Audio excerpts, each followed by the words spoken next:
I was at my buddy's house. Let's just call him Jay. We were sitting on his front porch when this old man and this young man come up. The older man was carrying a hammer in his hand, and he looked kind of dirty, like he might have been working a lot that day. Go to find out, it was his neighbor and his neighbor's grandson. And the older gentleman had an issue with my buddy. His dog got loose earlier that morning, and it was running around his yard. So this older guy, he's continuously getting madder and madder when my buddy's just like, okay, I'm sorry, I apologize. Then the old man calls Jay a bitch and tells him to man up.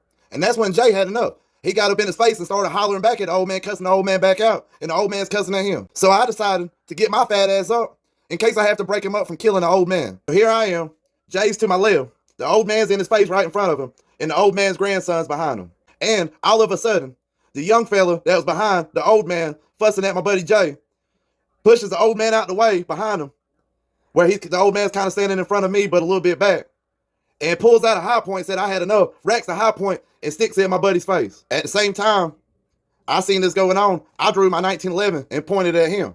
While I had my firearm pointed at him, the older gentleman creeped up on me, and I just seen the hammer swing up when he raised his arm up right there in front of my eyes. And that's when I pulled the gun over on him, and he allowed me to grab the hammer, and I said, oh, don't do that. And he let go of the hammer, and I slung the hammer behind me.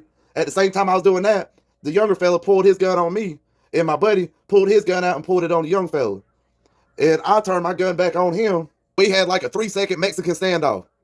Then the guy looked at me, looked at him, then looked back at me, then looked at him, and then he held his gun up like this, pointed up in the air, and put it back in his hip. I don't think he had a holster on. Jay, he put his gun back up, but I left mine in my hand. I wasn't pointing at nobody at that time. And then Jay and the young fella start fussing. And the old man just giving me the death stare like he's gonna kill me. Somewhere along the fussing, the young man said that he was gonna call the law on us.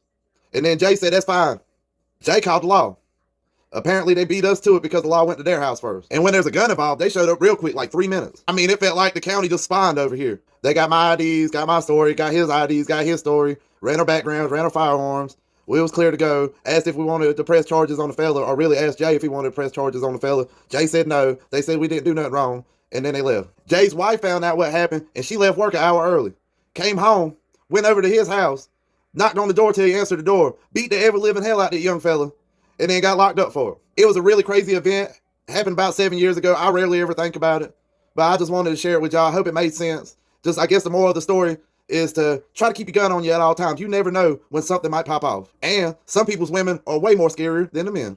I hope y'all enjoyed this video. If y'all did, leave me a comment. Let me know what you think. I hope y'all have a good one. Y'all take it easy.